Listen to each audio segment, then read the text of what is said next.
حضرت حذیفہ بن یمان رضی اللہ تعالیٰ عنہ کہتے ہیں کہ عمر کے دور خلافت میں ایک دن عمر میرے دروازے پر رات کو دستک دی. میں نے دروازہ کھولا, میں نے پوچھا عمر خیر تو ہے, رات کو اچانک اس وقت میرے دروازے پر؟ حضرت عمر فاروق رضی اللہ تعالیٰ عنہ کہتے ہیں ہاں حذیفہ خیر ہے. حضرت حذیفہ بن یمان رضی اللہ تعالیٰ عنہ کہتے ہیں کہ عمر مجھے بلا لیتے. تو حضرت عمر فاروق رضی اللہ تعالیٰ عنہ کہتے ہیں کہ حذیفہ اگر حکومت کے معاملات ہوتے تو میں تجھے بلاتا, میں اپنے کام کی غرض سے تیرے پاس آیا ہوں. حضرت حذیفہ بن یمان رضی اللہ تعالیٰ عنہ حیران ہوئے, کہا کہ عمر خیریت تو ہے کہ رات کے اس وقت میرے دروازے پر؟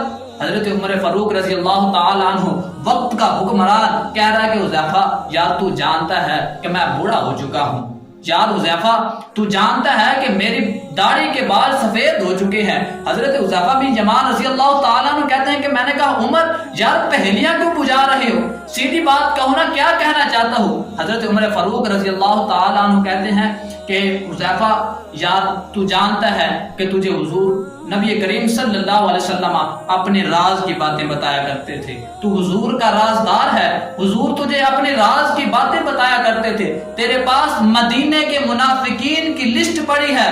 حذیفہ یار بتا کہیں عمر کا اس لسٹ میں نام تو نہیں آ گیا؟ حذیفہ بتا کہ منافقین کی لسٹ میں عمر کا نام تو نہیں آ گیا؟ حضرت حذیفہ بن یمان رضی اللہ تعالیٰ عنہ کہتے ہیں جب اتنی بات سنی تو میں ذرا کھل کے رویا, میں ذرا تڑپ کے رویا کہ وقت کا حکمران یہ بات کہہ رہا ہے کہ منافقین کی لسٹ میں میرا نام تو نہیں آ گیا. حضرت حذیفہ بن یمان کہتے ہیں کہ میں نے عمر کو کہا کہ عمر مجھے نبی کریم صلی اللہ علیہ وسلم نے یہ تو نہیں بتایا, ہاں اتنا حضور نے ضرور بتایا ہے کہ اگر میرے بعد کسی کا نبی ہونا ممکن ہوتا تو عمر بن خطاب ہوتے.